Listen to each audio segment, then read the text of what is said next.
మొగోనివిరా. నీ పెళ్ళని చెప్పిందా? పులి బిడ్డవురా.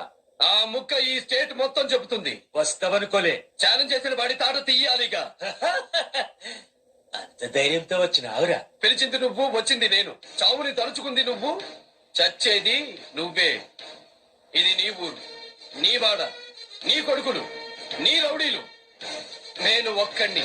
చాలనా నిన్ను జైలుకి పంపడానికి? చాలనా నీ వంశాన్ని ఊరి నుంచి తరమడానికి? చాలనా నీ పేక కొయ్యడానికి? నేను పార్లమెంట్ మెంబర్నిరా. నీకు మోసైతే చెప్పు, పార్లమెంట్ వరకు వెంటాడి చంపుతా. ఏందిరా రెచ్చిపోతుండా? వీళ్ళందరూ ఉంటే మీద పెట్రోల్ పోసిన వీళ్ళంటే గుప్పునట్టుకు తెస్తారు. ఏం చేస్తావు? నా కంటి ముందు ఎవడైనా సరే నేరం చేయగలిగితే నా టోపీ తీసి వాడి పాదాల దగ్గర పెడతారా? అయితే ఇప్పుడే చంపుతా. ఏ మాత్రం నువ్వు నీ చట్టంతో నన్ను ఊరితాడికి ఏలాడదీస్తావో చూస్తా. నీ ప్రాణాలు తీయడానికి ఉరితాడక్కర్లేదురా, నా మొలతాడు చాలు. కోట్లు డబ్బులకి దొరకచ్చు, కానీ పౌరుషం పుట్టుకతో వస్తుందిరా. సూర్య చంద్రులు వస్తేనే ఒక రోజు అవుతుంది, ఇద్దరు ఇష్టపడితేనే ఒక పెళ్లి అవుతుంది. 10 తలల రావణాసుడి వల్లే కాలేదురా ఇష్టం లేని స్త్రీని లొంగ తీసుకోవడం. నువ్వెంత, నీ బాబెంత? ఎవరనుకున్నావు నన్ను? ఏమనుకున్నావు నన్ను?